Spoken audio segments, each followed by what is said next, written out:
All right, so we're moving on from the Great American Bash, and we're moving on to July 8th, 1996, and this is our next head-to-head. And for WCW, we get a different look. We are at Disney, so we have an outside arena. I liked it, but they're going to do this for like the next month, and I thought that was a bit long. Like during the entrance walk, there's like a tree like right in the middle, so a lot of times the wrestlers walk around it. Because Disney's not going to move stuff for them, no sir. Of course not. I'll just go ahead and say this. Hulk Hogan is not here tonight, which is very unfortunate because he just had the major moment last night. So I was hoping he would be here today, and he wasn't. But Tony Schiavone, he says last night was one of the most disheartening things WCW has ever seen. And throughout this whole show, they just really had this somber mood of how the great Hulk Hogan turned on WCW. So I think they do a pretty good job presenting that throughout the broadcast. And Tony, he is mad. He is not happy. They're selling it really, truly as if it's like the ultimate betrayal. It's really good. I like it. His betrayal. On the NWO, the name.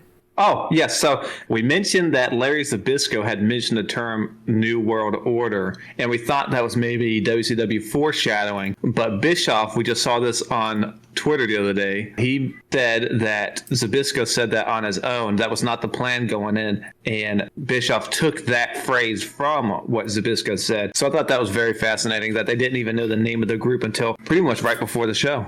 But we'll go ahead and open up our first match, and we got a good first match for you here for Nitro. We have Rey Mysterio Jr. versus Dean Malenko for the Cruiserweight title. Again, we don't want to do too much blow by blow, but this one, through the beginning of it, Rey Mysterio is frustrating Malenko early on because he's reversing all of Malenko's moves. Malenko likes to, ground and pound you, put you into different submissions. Rey Mysterio don't like that because then his high flying stuff doesn't work. I believe this is their third matchup. Malenko won the first two. Yep, he sure did. We'll see if he can make it a clean sweep. Yeah, we'll see if he can sweep it. At one point near the end of the match, Rey Mysterio goes to the top rope again, but Malenko meets him up there, and he does his top rope gut buster. And when Malenko gets Mysterio and these top rope gut busters, Mysterio gets launched. He is flying high in the air. And I thought that might have been it because that's been his finisher.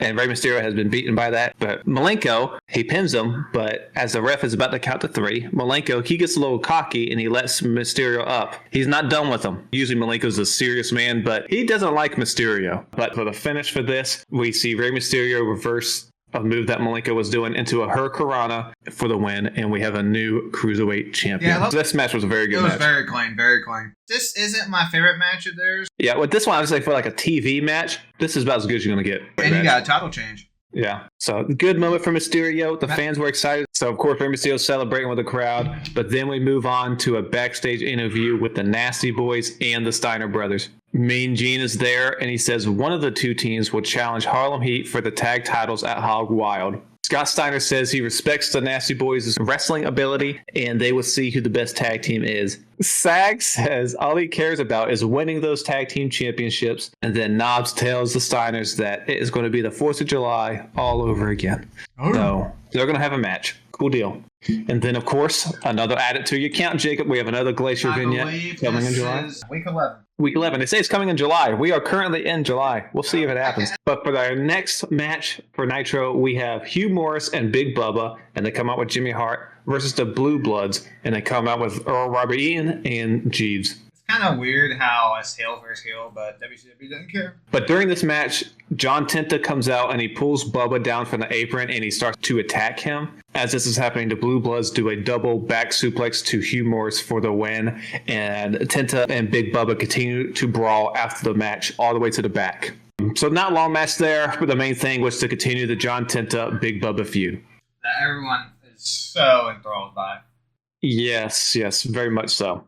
So now we will go over to Raw. And what we have here, Gorilla Monsoon opens up with a pre-recorded video saying the Ultimate Warrior is suspended. And he is suspended because he no-showed some shows last week. And he says the Ultimate Warrior will be here tonight as promised. But after tonight, Ultimate Warrior has to make some assurances that he will actually show up for his job. So this is standard MO for the Warrior. He will always do this. Even on the indie scene, when he did this stuff, he would always say he's going to be there, no-show, try to get more money. But unfortunately for anyone who's an Ultimate Warrior fan, after tonight, we will no longer see him This will be again. The last time you see Warrior until his Hall of Fame induction. But when the Warrior does come out, the crowd is excited to see him. They always love the Warrior, even if I'm not a big fan. They always did. But during the match, we do see a backstage interview with Shawn Michaels and Ahmed Johnson. And Shawn tells us that their new third man will be here shortly. But I did think it was funny that the WWF was kind of hyping throughout the show who the third man is going to be, because we literally just did that with WCW. But I do appreciate WWF does find a better replacement, at least in my opinion. Yes. Do you have anything about this match that you really particularly care about? That is the last time we see the Warrior. The match ends on a disqualification because Vader and British Bulldog come out, and then they all essentially gang up on the Warrior. Bulldog hits the running power slam on him. Owen hits a top rope double axe handle with the cast, of course. Of course, refs and producers try to stop the men from going after Ultimate Warrior any further, but Vader comes out and he gets those guys out the ring, and then he hits the Vader bomb on Warrior as we go to commercial. But after commercial, we see the Warriors being helped out of the arena and essentially out of the WWF. And then before the next match, there's a backstage interview with Shawn Michaels and Ahmed yet again. Shawn says he has had his differences with their new partner, but he has had a lot of problems with a lot of people. And Ahmed says that their partner won't let those three, Camp Cornette, walk on him like they did to the Warrior. I don't know, you think that's a little pot shot at the Warrior? Bit. So we will see who the third man is, but we'll go back to Nitro, and the third match there is Psychosis versus Eddie Guerrero. But before the match, we do get a video with Rey Mysterio. Rey Mysterio, he's talking about Hulk Hogan's betrayal. He says he saw kids crying, and he is very disappointed in who the third man was yesterday, and he doesn't think it's fair to anybody. He then speaks Spanish for a little bit, but he ends the promo with saying that he betrayed us. So they're just really trying to hammer home just what a scumbag Hogan is for what he did. He betrayed the children, he betrayed the fans, he betrayed everybody. And Bobby Heenan, he said he knew all along. I've been saying this since the 80s, how Hogan's no good. He saw what no one else saw. Hey, the man's a visionary. But for this Psychosis versus Eddie Guerrero, Psychosis isn't really being pushed yet. He's still kind of a jobber in the Cruiserweight division. But for the finish for this one, the finish is Eddie hits a superplex, and then he hits the frog splash for the win. And the crowd is loving Eddie Guerrero winning this match. He is pretty over with the crowd. But after this match, we do get a ramp interview with Kevin Sullivan, the Giant, and Jimmy Hart. Jimmy Hart says this is the first time he has been at a loss for words. And again, he's talking about the Hogan turn. Kevin Sullivan says he lived for the destruction and demise of Hulkamania, but Hogan plucked that away from them because he destroyed it himself. Hey, doesn't that suck, Sullivan? You tried to do it the whole time. He said, nah, you're not even going to get that. I'm going to do it myself. Your whole squad got beat single-handedly.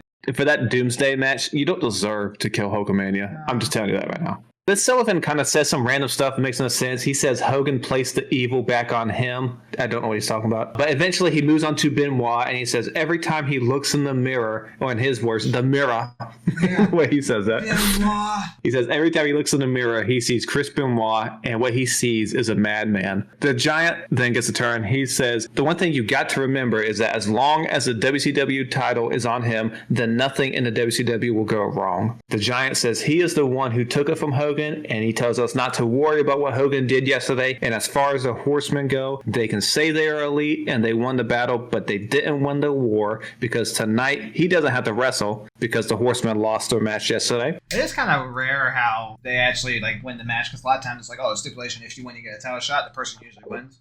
But then for the fourth match, we got the Nasty Boys versus the Steiner Brothers. And of course, we get kind of in a brawl. Sags hits one of the Steiners with a chair as we get started during the second hour of the show. And during the match, though, we see Colonel Robert Parker and Sister Sherry on the rampway, kind of just watching on at the match. And then Sherry goes to the apron to distract the ref. As Sherry is distracting the ref, Colonel Robert Parker goes to hit Scott Steiner, but he misses, and it hits Sags in the back with his cane, and then Scott Steiner pins Sags for the win. And so they get the tag team title shot at Hog Wild. We'll move on. So after that match, we do get an interview with the Nasty Boys. Sags says, the life, like in wrestling, is all about attitude. And theirs has always been nasty. Everything's got to be nastified. Nasty. But he says it'll be a cold day in hell before this happens again. And then Knob says he's going to address the Hogan situation. He says he does not condone what Hogan did, but he doesn't see what he did wrong anyway. He says the New World Order does things how they want to do it and when they want to do it, just like the Nasty Boys used to do it. And if you wonder why the Nasty Boys are the ones being chosen to be on Hogan's side, it was because Knobbs and Hogan were like best friends in real life. All right, we'll continue on with Nitro. We have our 5th match, and it is Jim Powers versus Ric Flair, who is accompanied by a woman, Miss Elizabeth, and Deborah. Now, this is a United States title match, and now you're asking yourself, why is Jim Powers getting a title shot? Well, it's a good question, because the only match that he has won up to this point has been by DQ. It doesn't make any sense. Every week, WCW has to have a title on the line. But Flair actually did give Jim Powers a lot of offense. I was kind of surprised. I thought it was going to be a job match. And of course, it was not enough. He eventually submits to the figure 4. Yeah, it was a basic Flair match. It was really just to get him out there and on TV. After the match, we do have an interview with the 4 Horsemen. Arn Anderson says what happened at the end of the show yesterday made him want to puke. He says a man who said he was for something sells out. Hogan was supposed to stand for something and not leave like a thief in the night. Arn tells Hogan that he has what's coming to him. Mongo, he says the apocalypse is on in the WCW and it doesn't have anything to do with anybody but the 4 Horsemen. And that's essentially that. I did think Arn Anderson was pretty good here.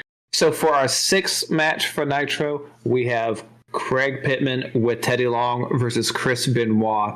Bischoff on commentary, he says he heard Benoit described as a Wolverine, and I don't know if that's the first mention of it, but that's the first time I remember him saying it. I want to say it is. Benoit comes out, and he looks pretty bruised up from the match yesterday. He has bruises everywhere. But Pittman, I'm telling you, Craig Pittman, he is a big dude because Benoit's not a small guy either, and Pittman makes him look small. Like, this guy's big. I don't think he's that good, but he's a big guy. For the beginning of this match, he gets the early advantage. He has a big overhead belly-to-belly suplex, and he has a nasty-looking German suplex on him, too. He just kind of tossing him over the ring. Bischoff on commentary also says that there is probably more Hulk Hogan merchandise on sale at garage sales than there ever has been, thanks to Hogan's actions yesterday. Yeah, Hulkamania is dead. And Bischoff is not happy about it. Dang. All right, but for the finish of this match, Chris Benoit gets the crossface on Craig Pittman, and Teddy Long gets into the ring, and he throws in the towel, even though Craig Pittman has his thumbs up saying that he's okay. And so after the match, Pittman has a discussion with Teddy Long.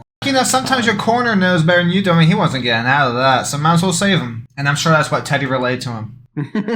But that could be an anticlimactic finish to some people, but I think it's unique enough. It kind of stood out. You picked the right winner, Chris Benoit.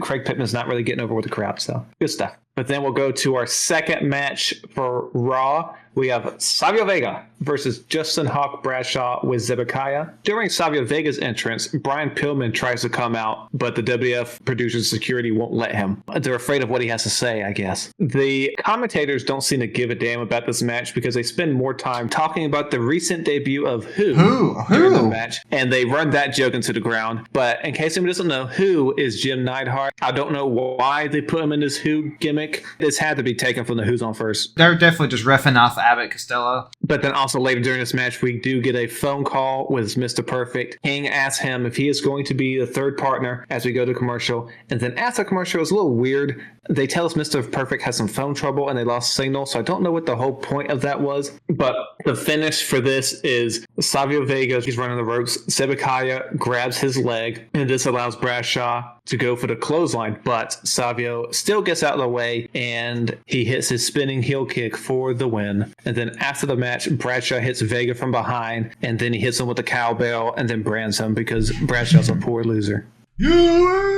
Stan Hansen wannabe. I didn't care for this match at all. But then we transition to another interview with Shawn Michaels and Ahmed Johnson. Shawn says they just got off the phone with the new partner and he is on the way. And then Shawn also talks about his upcoming match with Billy Gunn next week for the WWF title. He says that Billy Gunn's going to get a whooping and a stomping and then he'll dance to some sweet chin music. So then now we are on to the main events on both shows. Raw's main event is weaker, so we will do that one first. We have the Godwins versus the British Bulldog and Vader. Henry Godwin hits a nice suplex on Vader. Now, I will say I probably wouldn't have someone like Henry Godwin suplex on Vader, but the suplex itself was quite nice. Another thing that I thought was very interesting, I didn't like it. Vader hits the Vader bomb on Henry Godwin, but Henry Godwin kicks that at 2. Yeah, I don't know what that was about. I was like, why are we burying his finish. And another impressive power moment from Henry Godwin is when Vader jumped and Henry Godwin does like a catch power slam. It always looks good to me. Razor Ramon, I know, did that same thing to him, but it looks good when you do it to a man Vader's size. Yeah. But the finish for this is Bulldog hits the running power slam on Phineas for the win. So, of course, WWF was right to get the winner of Vader and Bulldog. You're trying to build Camp Cornette for this main event match at In Your House. So after this match, it cuts to a split screen with Jim Cornette and then Michaels and Ahmed Johnson. And there's somebody behind Ahmed, but we can't quite look because their back is turned. Cornette is sitting there smiling. He says they took out Ultimate Warrior, and so that means there's no one left to tag with Shawn and Ahmed because no one else wants to. Cornette thinks that it's going to be a 2-on-3. Yeah, so Shawn Michaels, they reveal who is behind Ahmed. And he turns around to reveal it is Psycho Sid. And when they reveal Psycho Sid, the look on Jim Cornette acts shocked, and it's very funny. It's honestly an upgrade from Ultimate Warrior. I agree. But Raw ends with Cornette pitching a fit. But I am telling you, when Sid left, he wasn't like getting huge reactions because he was with Momentum Killer, $1 Million Corporation. But now that he's come back, you can see that he is over like Rover from the get-go. Crowds are going crazy for him. The reactions he gets for the rest of '96 is crazy. Mm-hmm. So now that match looks a lot better. So that is Raw. So let's go ahead and go to the main event for Nitro. We have Arn Anderson versus Sting. When Sting walks out, he's not his usual happy-go-lucky self. He looks like he's disappointed or depressed about what happened yesterday. He's sporting some 5 o'clock shadow. He had a rough night, apparently. Yeah. He feels like he let WCW down. Arn Anderson goes to shake Sting's hand at the beginning of the match, but Sting refuses. He's been tricked by these damn horsemen too many times. He's not going to do it. I do like that. Even though they're both like reluctantly teaming up to go against like the NWO, they still don't trust each other enough to shake hands. So I do like they're keeping that continuity because I hate when people who used to be rivals all of a sudden are okay with each other just because they're now faces or heels. Bischoff through the match, he wonders what's going on in Sting's mind. Of course, we are now starting the build to the iconic Crow Sting. It's a great journey to get there too, so that's going to be fun to review. Yeah. But this match goes on for a little bit. It's actually a pretty good back and forth match. But as this match is happening, Bischoff says there's a black limo that just came up, and he does not know who or how many people are in it. So then we cut to a shot of the limo, and we don't see anyone coming out of it just yet. So the match continues on for a little bit until we see Hall and Nash approaching the ring as Sting's about to go to the top rope. So Hall and Nash are approaching the ring. Security gets in between them as Sting and Arn Anderson stop wrestling each other, and they jaw at Hall and Nash. Macho Man comes out and he goes into the ring to join Sting and Arn Anderson. Arn Anderson is a snake. He tries to get Sting from behind and DDT him, but Sting reverses it into the Scorpion Deathlock for the win. So Sting does get the win here. Not much comes with the Hall and Nash interaction just yet, but they got to remind us that the NWO is a thing. So after the match, we have an interview with Sting. Sting tells us that he is not at all surprised at what happened last night from the outsiders, but he is surprised by Hulk Hogan being the third man. And Sting tells himself, he says he should have known. He should have known that Hogan could do something like this because when they were traveling from town to town, Hogan had his own separate transportation and didn't ride with them. Hogan was out making movies and he came back to WCW for cameo appearances. And he references something from back in 95, I believe, when Hogan referred to the WCW title challenges as dogs. And I did remember that promo. So yeah. I was like, I did like that callback because I actually did remember that. So good on you, WCW. But Sting continues on. He tells Hogan he made a big mistake when he threw away every little kid that ever followed his mantras. They cannot believe in Hogan anymore. And to put the cherry on top, Hogan told all the little kids to stick it. Sting tells Hogan he is the one who can stick it. Yeah, you can stick it. Oh, I told him he can stick it. I thought Sting was pretty good. He's just some good fire. He's selling his... He feels betrayed. Hey, betrayed. Yeah. Macho Man is here. He gets on the mic. He says he has a message for Hollywood Hogan, but he says he can't say or do what he wants to Hogan because they are on TV and at Disney. That's true. You can't say stuff like what you want to say at Disney. So. Not in front of the mouse. He says, but what he wants to do and say are really scary. The only unfortunate thing is that it does seem like we're officially done with this Macho Man and Ric Flair feud, which we were enjoying. But, things kind of change when you get one of the biggest storylines in wrestling history going. But to end Nitro, we do have an interview with the Outsiders. Like you said, Nash is rocking that fanny pack. Nash says the WCW took a beating, and the Hulkster told him exactly how it is. He says, next week, Hogan will be at Nitro. So that's good. We will get the return of Hogan. Scott Hall then tells us that he wants to say that this portion of WCW Monday Night Nitro is brought to you by the Outsiders and Hulk Hogan. They're essentially trying to say they're going to take over this show. And they do. And then we get these thrilling pay-per-views sold out. Yeah, that was a miss for me. Hall even tells me and Gene that he can have a job with the New World Order. Of course, Gene's not going to take him up on that, but he asks Hall where Hogan is, and Nat says Hogan is out filming a movie, which he was. I Three Ninjas. I believe it was Three Ninjas. I think it was Three Ninjas. So yeah, the classic, Jacob, the classic. Yeah, of course, the world-renowned Three Ninjas. Gene asks Hall about Lex Luger being hurt yesterday, and I thought this was funny. Hall says Luger wasn't hurt. He just passed out when he saw Hall and Nash. and that's the end of the show. But I was kind of disappointed that this was the follow-up. I would have expected more follow-up for such a pivotal moment in wrestling history. They wanted to build anticipation for Hogan, I guess. Yeah, and he probably was filming the movie, but I just think, I would have liked to see more. Like, what's more important, Three Ninjas or the biggest storyline in wrestling history? Obviously, the Hogan, it was Three Ninjas. But that is that for the shows this week. I think it is clearly another WCW victory, and we're probably going to have a streak of our own coming now with NWO here, and Raw doesn't really get going until closer to the end of the year.